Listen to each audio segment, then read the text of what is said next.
तुम्ही कसं काय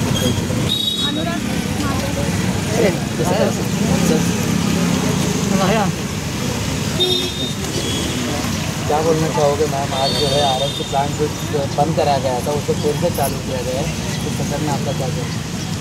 इंदिरा भाईंदर महानगर पालिका की तरफ से आरएमसी प्लांट यहाँ पर बंद किए गए थे। सर्वपक्षीय आंदोलन हुआ था इसी जगह पर और उसके बाद वो प्लांट बंद हुए थे, फिर से वो प्लांट चालू हो गए हैं। तो ये बात मतलब बहुत ही निंदनीय है। ठीक है, लोगों को काफ़ी इसकी तकलीफ बहुत हो रही थी, हम लोग सबने आंदोलन किया, मगर आज आप देखेंगे कि यहाँ पे एक्सीडेंट बार बार हो रहा है। प्लांट वाले इतनी मतलब स्पीड से गाड़ी चलाते हैं तो सामने वाले देखते नहीं कि छोटे बच्चे हैं या बुढ़िया है चल रही है, कोई महिला चल रही है, उनका उसमें खबर नहीं है और इतने मतलब स्पीड से वो लोग गाड़ी चलाते हैं। और ऐसी परिस्थिति में अगर ये प्लांट यहाँ पर फिर से चालू हो गए, ये मतलब निंदनीय बात है। और यहाँ पे जो भी इसके प्लांट के बारे में भी राजकारण कर रहे हैं वो भी बहुत ही गलत है। मेरा ये कहना है कि यहाँ पे कोई राजकारण मत करो, यहाँ पे सर्वपक्षीय के लोग इकट्ठा मिलकर विषय को सॉल्व करने की जरूरत है। लोगों की जान के बारे में यहाँ पे हमें सोचना है। आज जो भी दुर्घटना होती है तो उसके बारे में जो अभी जो बच्चा है उसको अभी तक मदद नहीं मिली है। आरएमसी प्लांट के जिन्होंने हादसा किया है घर पे जाके उनको मदद देनी चाहिए, ताकि उसका तमाशा बनाना चाहिए। आज देखेंगे परिवार वाले मदद मिलनी चाहिए। पत्रकार बंधू सरनाईक साहेब आपले माझे मी त्यांना भरपूर पाहते, पण असं आहे की ते मंत्री आहे आणि त्यांना सुद्धा नसेल वेळ मिळाला, पण अशा जेव्हा घटना घडतात त्यावेळेला यायला पाहिजे आणि लोकांमध्ये त्यांनी याबद्दल विचारपूस केली, की या ठिकाणच्या सर्व नागरिकांनी त्यांना निवडून दिलेला आहे आणि या ठिकाणचे एकदा नाही ते 15 वर्षापासूनचे आमदार आहे, त्याच्यामुळे त्यांचंही तेवढंच कर्तव्य आहे।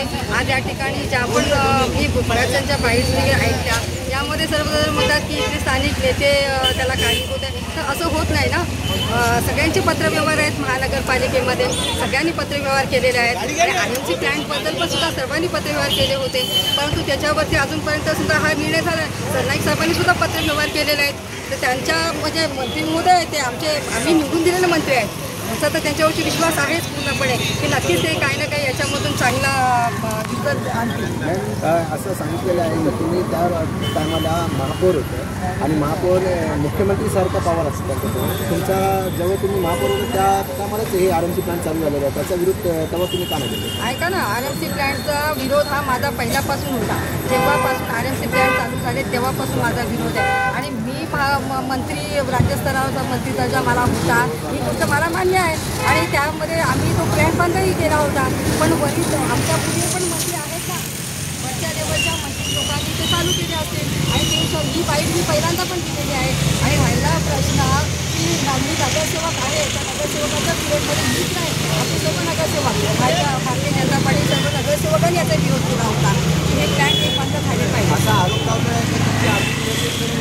हे अतिशय चुकीचं आहे, ज्याने आरोप लावला असेल त्याचा आरोप मी घडून काढते, त्याने पुराव्यासहित तिथे स्पष्टपणे दाखवावा। आरोप लावायला कोणी कोणावरती आरोप लावू शकतो, परंतु हे अतिशय चुकीची गोष्ट आहे। तो जे आरोप लावतो ना त्याचे हात सगळीकडे तुटलेले आहेत, आपण पहिले शोधून काढा। अख्खा मीरा भाईंदरमध्ये सुद्धा फक्त 14 नंबरमध्येच नाही, संपूर्ण मीरा भाईंदरमध्ये शोधून काढा। आणि मला तर म्हणायचं माझ्या मंत्री महोदयांना की साहेब अशी लोकं तुम्ही घेऊन अख्ख्या पक्षाचं नुकसान करताय, तुम्ही तुमच्या पक्षाची लोकं काय बोलताय ते जरा ऐका। अशी लोक म्हणजे कोण? नाव सांगा ना, कोण? त्यांनी शोधावी ना, अशी लोकं शोधावी, हे माझं काम नाही, त्यांनी शोधावा। त्यांच्या पक्षाला खतरा आहे, कारण आम्ही युतीमध्ये येतो का मला पण त्याचा त्रास होतो। तुम्ही रामभाऊ यांना बोलताय तो तुम्ही शोधून काढायचा विषय, कारण तुम्ही त्यांची बाईट घेता, त्यांचा विषय हे काढता, त्यांचा शोधून घ्यायचा विषय तुम्ही। मी बाईट घेते, मला खाली बाईट द्यायची गरज नाही, पण आता मी पदावर नाही आहे, त्यामुळे आता माझ्या जर कोणी नादात लागला तर त्याला मी सोडणार नाही, कोणी असू दे। मैडम, जिस तरह से आप कह रहे हो कि जो मंत्री है उनके ऊपर एक मंत्री है, कौन है वो लोग आप बता सकते हो? बघा कसं आहे माहिती आहे का, हे वरच्या स्तरावरती सगळं चाललेलं आहे। आता हे प्लॅन बंद करायला आम्ही सर्व पक्षाची लोक एकत्र आली होतो, बरोबर की नाही? स्थानिक लोक एकत्र आलो होतो, तर आमच्या याच्यामध्ये काय आहे तर आम्ही आलो असतो का एकत्र? आणि एकत्र येण्याचं कारण काय होतं की याचा आम्हाला विरोध आहे, विरोध होता आणि विरोध असणार आहे।